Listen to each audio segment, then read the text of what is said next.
Hi, I'm Miss Barb, and I'm here at the Lenawee District Library today to show you how to do some folded flowers. Now, you can pick up a kit at the main branch or at any of the other branches of the library. This is what it looks like. Has a couple pieces of paper in it, a couple of stems, and the instructions, of course, are in this video, which will be available online. I think there's a little address down here for you even to help you out. So these are the two flowers that we're going to be working on. And this is the simpler one. We're going to do that one first. So let me get this off to the side. And I'm going to make this out of yellow paper. So you'll need 1 square of paper for this. You can make the flower with the color on the outside, or you can make it with the color on the inside. Here's one with the color on the inside, so you get a feel for what it's going to look like. I'm going to be making mine like this, with the color on the outside. So if you want to do yours the other way, you'll need to start the opposite of what I'm starting. By that I mean you'll need to flip your paper over the other side. So we are going to do this, and we are starting with our paper with the colored side up. And we're going to do diagonal folds. So you will bring one corner to the diagonally opposite corner, do a nice crease. Remember, we need to do sharp creases for origami. Looks like a triangle. And then you're going to open it up and do the other diagonal. Once again, precision is helpful. Again, looks like this.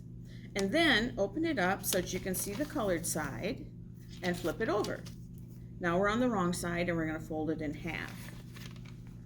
Matching up the corners. Looks like this. And then you're going to open it up, fold it in half the other way.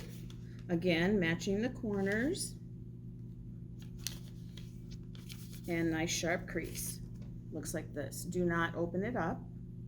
You're going to hold it by the 2 corners here at the fold. And then you're going to bring your hands up and together to get it to go into this shape that I call a propeller. I don't know what to call it for sure, but it's when you flatten it, it is a square shape. And if you look at the top where the cut edges are, there are 4 pockets, and we're going to be working with those. So you're going to put it down in front of you with the cut edges at the top and the folded edges closest to you. Next thing we're going to do is take the folded edges and fold them into that center line. It's an angled fold. Looks like that. And then when I bring the other one in from the left side, I'm going to get a kite shape on top of my square, or diamond if you prefer. Looks like that. And then you're going to flip it over and do the same thing on the back. Again, bringing the folded sides into the center. Should match up with the folds that you have on the back. It is shaped like a kite now. Okay. There are 2 top corners up here, one on the front, one on the back. Those need to be folded down along the top of the flaps you folded in. So once I get a hold of that, here we go. So now you see the wrong side of the paper is starting to show. Turn it over, do the same thing on the back. Fold that corner down. Try to make sure that the actual point lands on the very center of your model. Okay, now we've got 2 more that we have to take care of. Right now, those are not accessible to us, so we have to do a little manipulation here. So what I want you to do is I want you to put it down in front of you with the narrow end toward you. I have it upside down to me. And you're going to take one side from the right and fold it over to the left. Flip it over. Do the same thing on the back. Take one layer here from the right and flip it over to the left. It's maintained its shape. It still looks like a kite, but none of the white shows now. But we're going to change that because now these points are accessible. So this top point here, It's going to be folded down into the middle. Make it match the ones you've already folded down. Flip it over, do the same thing on the back. Again, make it match the ones you've already folded down. Now it's a triangle, and it's done. We just need to open it up.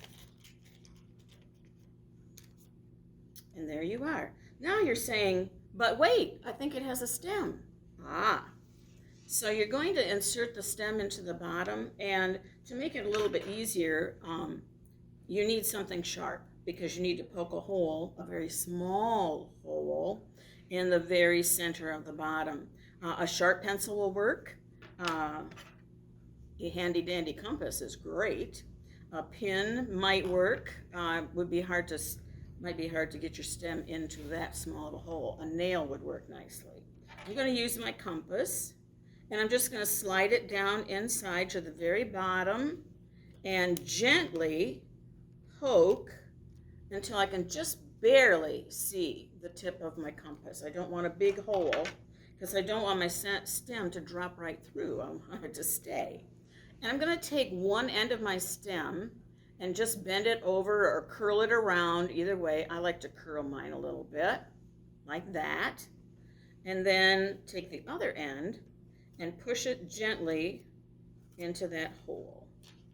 I'm seeing it start to come, so I'm going to pull actually from the other end rather than crease my lovely flower in the wrong spot. And then I'm just pulling it down until it gets down to where my little rounded end was.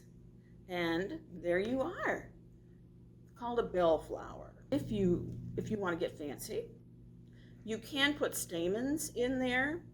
And what I did to do that is I took some little strips of paper, just tiny little strips. They're probably, well, maybe 1/8 of an inch wide, and they're about 4 inches long. Ooh, thank you. And what I did was I crimped the ends a little bit. Now, one of them I did some diagonal folds, and one of them I did some, this one I just did some back and forth, you know, like you would fold a fan on the very end. Let's see, I went back and forth. And I did that with each one. And then I put them on top of each other. I'm just gonna show you the one. So I have all 3 of them lined up. And then I take my stem, and the end of the stem where I do my little curl or my bend over, I bend it over the center of these little strips of paper. And then I kind of twisted the little strips of paper gently, a little bit, like that. And then this is what I placed down in my flower, and it made it look like there were stamens in there. So just an option if you wanted to do that. So, spring flowers. And don't forget, you can get a kit at the library or any branch, and no cost, and have some fun. Thank you.